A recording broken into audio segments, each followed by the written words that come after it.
Back in 2005, I bought a hard drive recorder and a DVD recorder and began setting the timer for anything which might include something about Doctor Who.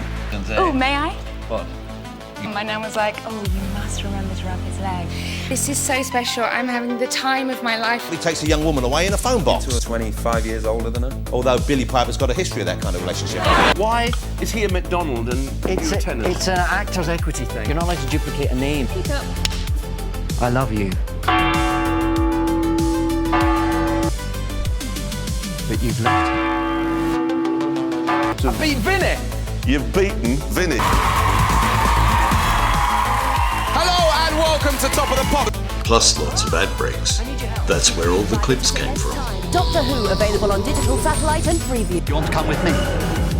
Aliens from the future. To celebrate what you, the viewing nation, have decided are the high points. But you might have noticed they suddenly stop at the end of 2013.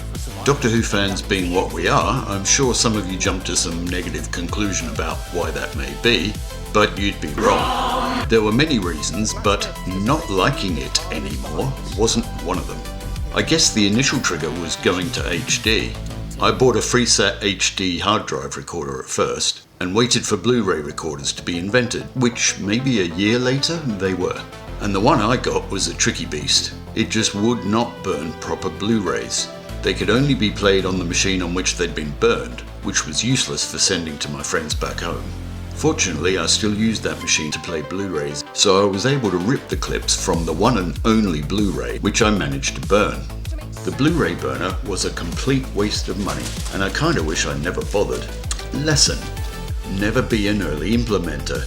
Like with iPhone updates, wait till everyone else has done it first. But I guess if it was vitally important, I would have just bought another one. But the BBC started releasing Doctor Who on Blu-ray, and doing it soon after each season finished. So I'd end up recording them either on the Blu-ray's hard drive or on the FreeSat hard drive, which is still plugged in but just sits there unloved.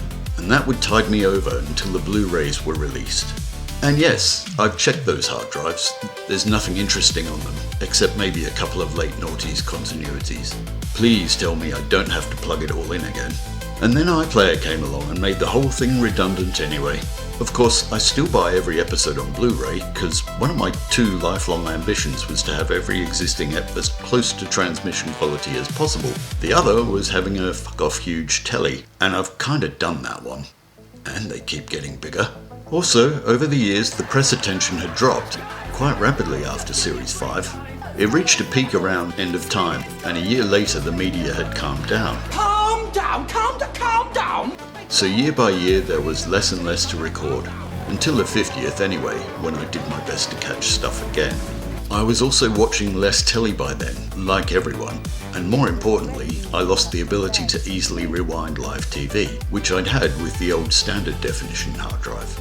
I'm pretty sure I still had it and it still worked, but it wasn't plugged in anymore. There are only so many things you can have plugged into your TV.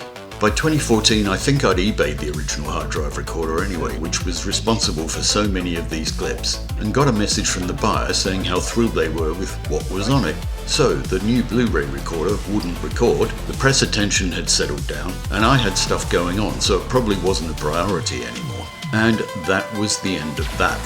Thus it was a whole combination of things which led to me stopping. I didn't consider any of this stuff to be too valuable or important anyway, just ephemera which I hardly ever pulled out to watch again. Plus my friends had copies anyway, assuming they'd kept them. And, perhaps incorrectly, I assumed the BBC would be keeping all this stuff. Where have I heard that before?